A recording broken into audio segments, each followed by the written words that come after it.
Welcome to today's vlog. And first, I think I need to give a little apology.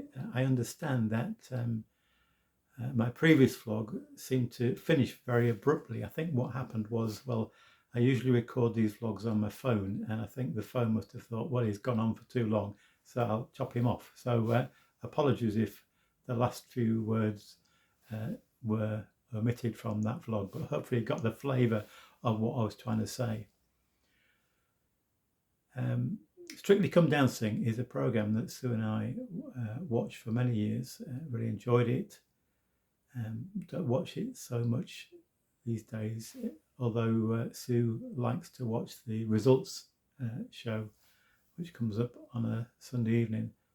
And I noticed that as the couples stand in the spotlight waiting for the names to be called out to say that they've gone through to the next round, they're looking very nervous. And then when that couple is announced, they've gone through to next week's competition, they turn to the camera and offer thank you, as a way of saying thank you to those who voted for them so that they can progress in the competition. And I want to say a big word of thanks to all those people who commented on my last vlog, especially lots of comments on Facebook where I posted it, and other places too on social media. And really appreciate every single person who took the time to express kindness, and that was so really valued by me. So thank you. And that includes people who don't necessarily agree with my theological perspective on marriage and relationships, but still expressed kind words. Thank you so much.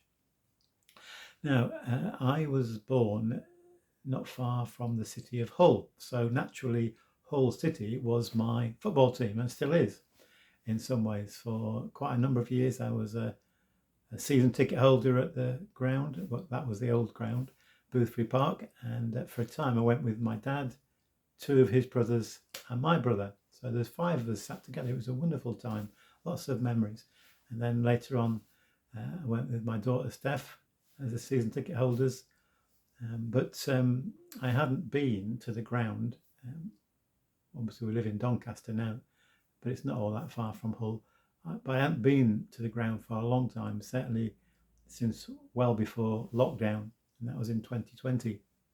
But recently I had the opportunity to go along, and not only me, I don't really like going to football on my own, but I went with my daughter Steph and two of her children, Beth and James, and we had a really good time. Excellent fish and chips before the match. That's a bit of a Clark family tradition. Enjoyed the match, and before we went into the stadium we looked for something very special, because when the stadium was being built, it was opened in, I think, this new stadium in 2002.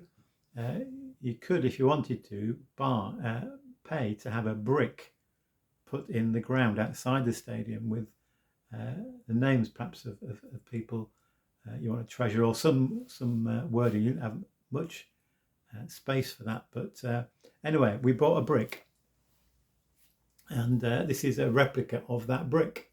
And you'll see there it says Len, that's my dad, Steve, that's me, Phil, that's my brother who's sadly no longer with us, Len, Steve, Phil, Clark, and then JN 3.16, and that stands, of course, for the Gospel of John, chapter 3, verse 16. And that stands proudly, well, it's in the ground, but it's along with many others. So it took us a bit of finding, but we found it eventually.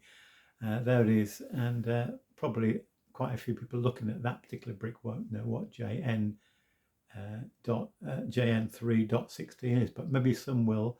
And of course, that is probably the most famous verse in the whole of the Bible.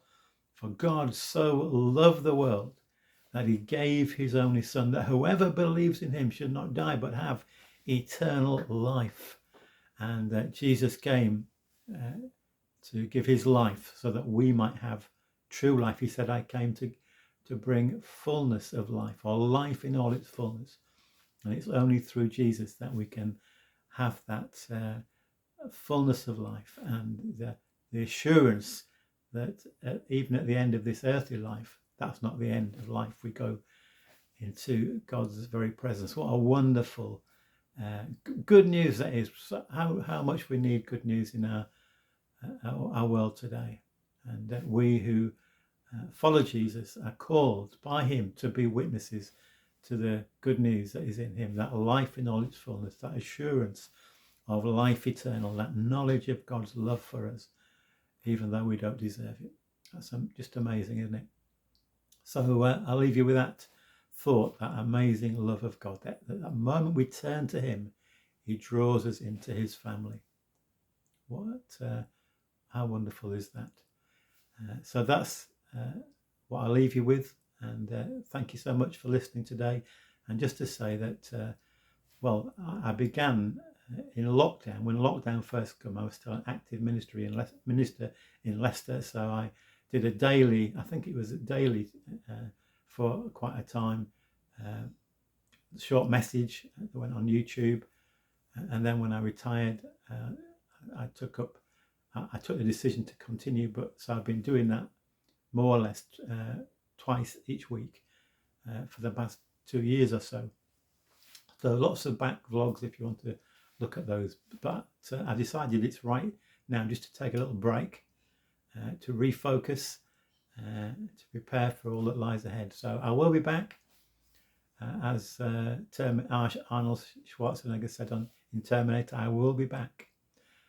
Not quite sure when, but I will. So God bless you. May God keep you, may watch over you, may he draw you ever closer to himself. Thank you so much for watching today.